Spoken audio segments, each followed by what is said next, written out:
Hola, nosotras somos Catherine, y Nicole. y el día de hoy les presentaremos nuestro cuento llamado La devoción de 1000 palabras.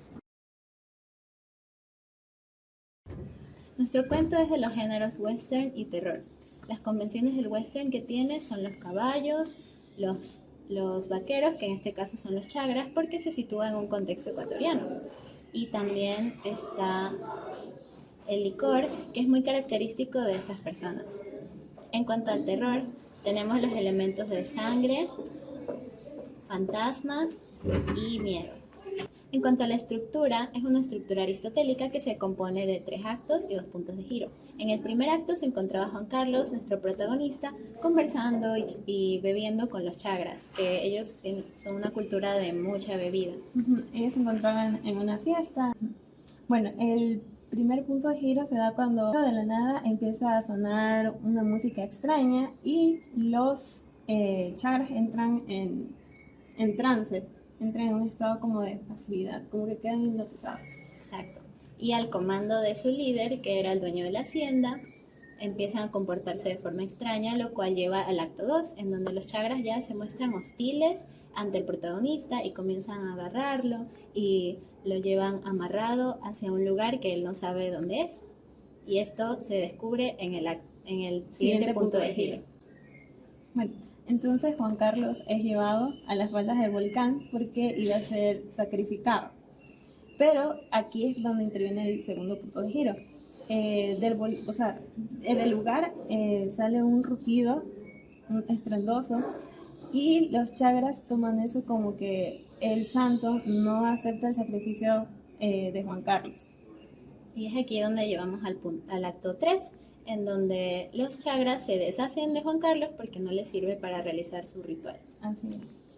En cuanto a los diálogos, bueno, durante el cuento no empleamos muchos diálogos, pero en los que tratamos de insertar se nota bastante la personalidad de cada uno de los personajes, a pesar de que tenemos bastantes personajes también, como son algunos, los chagras que estaban en la fiesta, Don Sayani, que es uno de los personajes principales, y Juan Carlos, tratamos de enfocarlo en los dos que ya mencioné antes para desenvolver la historia. Y en los diálogos que ellos tienen, en las conversaciones, en las interacciones, también se resalta la personalidad de cada uno, en cómo se expresan, en las frases que ellos emplean y así. A continuación, un pasaje de diálogo que fue el más largo y más destacado para presentar a los personajes. Y dice así: aunque me ardía la garganta, reclamé otra bebida. Usted aguanta mucho, Juan Carlos, dijo el dueño de la hacienda, con la voz ronca, llenándome el vaso a rebosar. Tenía las mejillas rojas y todavía se le notaba en el rostro la emoción por la fiesta. Los costeños también le hacemos al trago, don Sayani, dije, sonriendo y chocando mi vaso con el suyo. Y nunca hay que decirle no a un buen puro. Se sentó a mi lado y me sonrió, colocándome la mano derecha en el hombro. Ah, ¿sí le gustó el suyo? Claro que sí, ¿cómo no me va a gustar? La acción como tal del cuento se puede apreciar en la parte en la que Juan Carlos es tomado por los chagras cuando están en trance. Lo toman violentamente, le suben al caballo y lo llevan al lugar. A pesar de que Juan Carlos trató de darle lucha, no pudo porque estaba atado y también estaba muy mareado por el alcohol que había ingerido antes. Aquí es donde se intenta incorporar una de las convenciones del terror, que es el miedo. Como tal, tratamos de expresar mediante estas escenas y también con descripciones creativas lo que es el miedo que sintió el personaje de Juan Carlos, porque imaginamos estar en una situación como esa, cómo nos sentiríamos al escuchar esa flauta toda tenebrosa de repente, cómo nos imaginamos cuando los chagras se quedaron quietos con los ojos en blanco. Sí, y también tratamos, por ejemplo, en el sonido de la flauta, tratamos de buscar en internet algún tipo de sonido que se asemeje para nosotros describir la sensación que sentíamos a través de Juan Carlos en la historia. En este caso también, en cuanto al western, también se aplicó el campo, pero en este caso es el páramo, porque los chagras viven en el páramo. Entonces también se hizo una descripción más o menos de que hacía frío y de que estaban en una hacienda de los Chagras para darle contexto al lector y que se vea inmerso en la lectura. Más que todo tratamos de acoplarlo a esa cultura, incluyendo también lo de su patrono Santiago, también la historia que ellos tienen detrás de él y reflejar parte de su cultura en cuanto a lo del volcán. ¿Sí, no? Sí, porque ellos en la vida real no realizan sacrificios así. No, eso no. Solo que para implementarle el terror hicimos como que realizaban los sacrificios para que el volcán no estallara y no destruyera sus tierras. Ajá, también al final de la historia hay una pista sobre que en realidad este pueblo Chagra no existe. Así es, se da a entender que Juan Carlos vivió todo eso, pero cuando se lo contó a las personas que lo rescataron, ellos en verdad no entendieron, o sea, ellos no entendieron porque se supone que el lugar a donde fue Juan Carlos en realidad no había nada. Entonces eso se toma en cuenta como que el personaje, no sé, puede ser algo psicológico.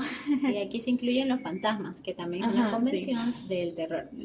Y por último, en cuanto al proceso que tuvimos para crear el cuento, lo que hicimos al principio fue desarrollar varias premisas, de las cuales escogimos las más interesantes, pero aún así no nos fue suficiente, así que creamos más ideas, fuimos creando muchas ideas, hasta que al final yo creo que dimos con la indicada, la que combina el terror y el western de una forma, digamos, balanceada. Ajá, y más que todo, como opino que son géneros que son difíciles de combinar, y también de situarlo aquí, tratamos de leer bastante acerca de los Chagras, de conocerlos bien, inmiscuirnos en su cultura, exactamente, ver videos, para tratar de acoplar nuestra historia a eso, o sea, tratar de ser bastante fieles a lo que en verdad ellos viven día a día, sus rutinas, cuáles son sus costumbres y así. Y en este caso, como no tenemos mucho acercamiento con los Chagras, lo que hicimos fue utilizar un protagonista que fuera un periodista para poder explicar los sucesos con un lenguaje un poco más amplio al que tal vez puedan tener estas personas y poder, digamos, situarlo de una forma más personal, desde una perspectiva que podamos nosotras escribir de forma adecuada sin que se sienta fuera del lugar.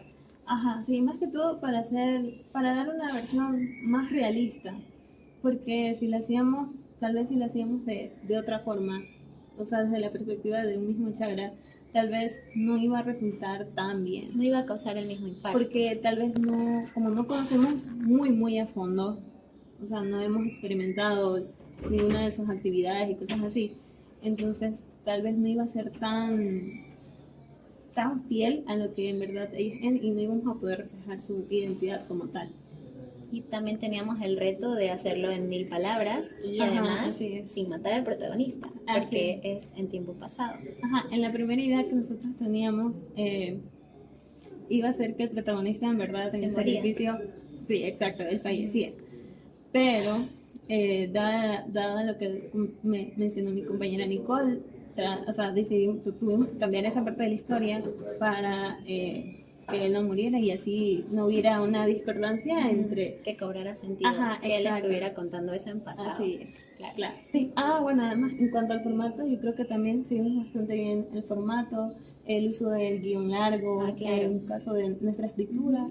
También tratamos de minimizar bastante, o sea, hicimos bastantes revisiones para evitar las faltas ortográficas.